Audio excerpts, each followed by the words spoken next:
Oh, hi, Internet. Hi, Talos of Movie Reviews. Haven't seen you for a while. I'm really passionate about Star Wars and all kinds of movies throughout the year, and most of my time is spent reviewing tech on Talos of Tech. That's probably why you're here. But this year, I want to branch out a little bit and at least try to make one movie review video on this channel alongside my co-star Dan, just so this channel has some more content and I actually get to speak my mind a little bit more. So, gonna try to do one a week. And this movie is something that's worth coming out of hiding for. Star Wars Rogue One, a Star Wars story by Star Wars with Star Wars. There's a lot of news here, okay? A lot's changed. Disney is definitely playing it safe. So before I go on, let me say I loved episode 7. I'm part of that group. And to the people who don't like episode 7, I want to include there was no alternative to The Force Awakens that would have been more pleasing to people. If they went for a more original plot, people would have said it doesn't have the same magic that the originals do. And if you did things like introduce Luke Skywalker at the end, people would have stopped caring about the main characters like Rey and Finn. So I think Force Awakens was the greatest episode 7 scenario possible. And I think Rogue One is very similar in a way, but also very different. It shows that Disney is very slowly testing new waters. I think the goal of The Force Awakens was to ensure that Star Wars is back. Star Wars can be good. It can make people feel proud to be a Star Wars fan again because there's great filmmaking, there's much passion involved. And I think the goal of Rogue One is to show that Star Wars can explore other parts of the universe, obviously. But at the same time, they don't want to stray too far because they want everyone to remember what Star Wars is. Disney's trying to make everyone kind of forget about the prequel stench that's kind of hovering over Star Wars. They're like, no,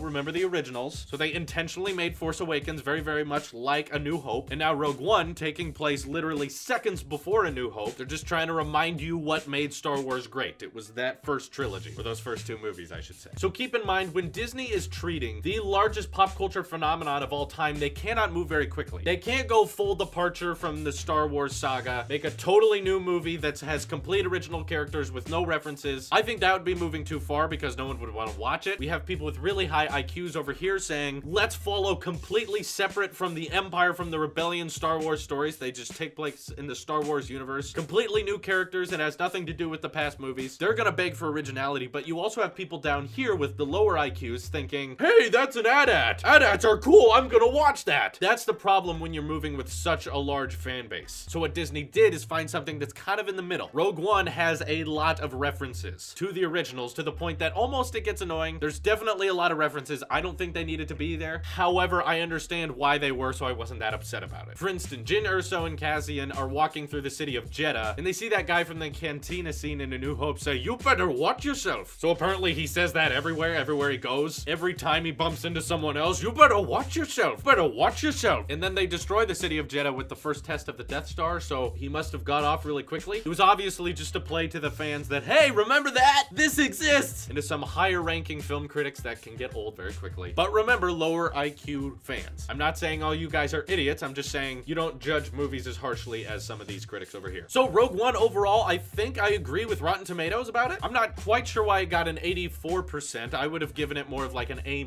territory. First of all, because I think it's a great story overall, and it's a great departure from the saga. And let me address one of my favorite YouTubers out there, Red Letter Media. They did not like the movie, and I have several friends who also did not like it, which is fine. There's nothing wrong with that, but listen, I want to try to figure out why they didn't like it and why I had such a positive experience. The most common one I've got is about the characters, that we don't care about them and they're not interesting. That's a really tough argument for me because it's like, what makes a character interesting? Now, I can't convince you that you were interested in the story, so I'm not trying to convert anyone's opinion, but I can tell you what I'm thinking. I was really intrigued by both Cassian and Jyn Erso's characters. What I liked about Jyn Erso, our protagonist, is she's not really against the Empire, and she's not really for the Rebellion until later, of course. Like, there's a real powerful scene between her and Sol Guerrera, played by Forrest Whitaker, who had kind of a minorish role than I was thinking, but still played a convincing role. He asks her if you can stand the fact that the Empire flag reigns across the galaxy, and she replies, doesn't matter if you don't look up. As in, she cares about her family and cares about survival. She thinks all this Empire and Rebellion stuff is a bunch of nonsense. Early in the movie, when she's being questioned, she mentions that she never had the luxury of political discussion. As in, she didn't take much time to decide, is the Empire good or is it bad? Because her father was a part of it. To me, that makes an interesting character. And no, it's not a happy, uplifting character like a Luke Skywalker or a Rey or a Finn. They love to be actiony and they want to run. And those characters are kind of classic Disney, which I think The Force Awakens needed. But with Rogue One, you're trying to depart yourself from that. You don't want to feel the same. You want to feel part of the same universe, but you want to show new light on new characters. And that brings me to Cassian, which I also found very interesting because he is a rebel, but he shows us part of the rebellion we've never seen before. He mentions that he's been in the rebellion since he was 6 years old, and while he's on a mission with Jyn to find her father, he doesn't tell everyone that he was sent to kill her her father, not rescue him. Even though her father helped with the Death Star and all that, and Cassian believes her, he has orders and he wants to stand by them. And Jin brings up that if you follow orders blindly without believing in them, you're no better than a stormtrooper. So the conflict between these two characters I found interesting. I'm sorry that not everyone found them interesting, but to me it made Star Wars even more expansive because it makes me realize things aren't all white and black. Star Wars before has always kind of been, you know, light side, dark side. You literally have to color code your bad guys from good guys. That's a red laser, that's a bad guy. That's a green laser, that's a good guy. Very low IQ, whereas up here, we're blurring the lines a bit. And of course, later in the movie, Jin decides to join the rebellion and swear allegiance when she realizes that if she didn't, it would mean nothing for her father. Her father spent the last 20 years or so of his life lying to the Empire so he could put a fatal flaw in it that the rebellion could hear about, and as we know, ends up destroying. That was a big complaint I heard from a lot of people, is that we know how Rogue One ends, so there's no tension. Now, of course, I cannot prove to you that you did have tension, but I did feel tension because honestly, of course, the director, the writers, the characters, everyone knows how this movie ends because it's the most popular franchise of all time and it starts with A New Hope. Yeah, we know how it ends, but what I was wondering the whole time was, who is going to survive? There's plenty of movies out there that you know the ending to. That doesn't make them terrible. I mean, think of how pumped people got about the Harry Potter movies, and those were books. So the ending was already out there. Or how about the Lord of the Rings movies? Still incredibly entertaining to watch. Books have been out for decades. Of course we know how it ends, but we get all reinvested again when we see it on the screen. And I mean, to be honest, who went into Return of the Jedi thinking, nope, Luke's just gonna die, Empire's gonna win, and the dark side takes over? That's it. I mean, the title of the movie is Return of the Jedi. How do you think that's gonna end? So I know a lot of critics out there would say, if you like the Rogue One, it's because you just like action. You just care about, hey, Star Wars references. You don't care about what makes a real movie. I implore those critics out there to think a tad bit further. It sucks that you didn't like the movie, and I won't convince you otherwise. However, Rogue One, a Star Wars story, while it is a branch off from the saga, was not meant to be an independent film. As in, if you haven't seen other Star Wars movies, yes, Rogue One will not make a lot of sense. And my point is that in 2016, that's fine, because we've hit a point now where if you do something original and new, it's not actually original because people will say, oh, that's been done before. In other words, if you make The Force Awakens, someone will accuse you of plagiarizing A New Hope. And if you just reboot a franchise, everyone's gonna say you're out of ideas. So if we are to make original films, if we are going to branch away from the cliche, hero's journey, here's how the story goes, everyone's seen everything before, you know, it's kind of why like Moana didn't wow people like Frozen did. Or people went out and saw Doctor Strange and went, yeah, it's good. It's because we've all seen it before. So if we want to stop complaining about why there's no originality left, we have to open our minds to new ideas in terms of what a story can be. And to me, a Rogue One opens up tons of new ideas because you go into that movie knowing how it ends, and it's more about experiencing the journey about how this certain part of the rebellion happened, not necessarily wondering what takes place next. We've had film for almost a century, and it's clear that in terms of what works in a story, there's only so many things you can do. So I'm proud that Disney is doing things like Rogue One that doesn't follow the same formula. And if you didn't like it, I think you're kind of proof that, well, yeah, there's a lot less originality in Hollywood, but it's because fans don't really like that much that strays from the formula. In other words, it's not Disney running out of ideas, it's consumers running out of demand. We really only demand the same stuff over and over again, and they morph to that. Now, the other thing everyone's talking about is the CGI Tarkin and Carrie Fisher. I've noticed people fall either side of that. I had a couple friends who said they had no clue that it was CG, and they just thought they got the original actor back, and I had to explain to them that he died a long time ago. And they were like, really? I had no clue. And I had tons of people who absolutely hated the motion capture because it was distracting. Me personally, I found it a little distracting, but I still respect that they're trying it and that it's the best it's ever been. We're not there yet though, because it was major uncanny valley for me. I couldn't focus on anything Tarkin was saying while he was on screen. I also really loved K2SO because he's kind of the exact opposite of C-3PO. He's very smart, he's strong, he's big, and he's not some babbling idiot. 3PO is just kind of like, oh, what's going on? K2SO is like, nah, I got this. I'm gonna walk into the city, I'm gonna blow up some stormtroopers. I know everything because I'm awesome. So K2SO is great. I thought not a Jedi dude with the stick was cool, and honestly, no one can deny the awesomeness that is that final scene. Every little kid out there wants to see Darth Vader slice up some dudes. I know a lot of you out there are saying, that's violent. I thought Star Wars was for kids. Listen, when I was a kid, anytime I had a weapon or a lightsaber or something, that's exactly what I was pretending to do, is slice people up, throw them around with the Force. That's every little kid's fantasy, so I don't understand why that's too violent and too dangerous. Kids love that kind of thing. No one gets a lightsaber and goes skipping through the prairies. When a lightsaber comes on screen, people better die. And that scene was awesome because all the characters in the movie had died already. Spoilers, but who cares? So there was nothing that much else to focus on except Vader, and Vader did an awesome job. No words in that final scene, just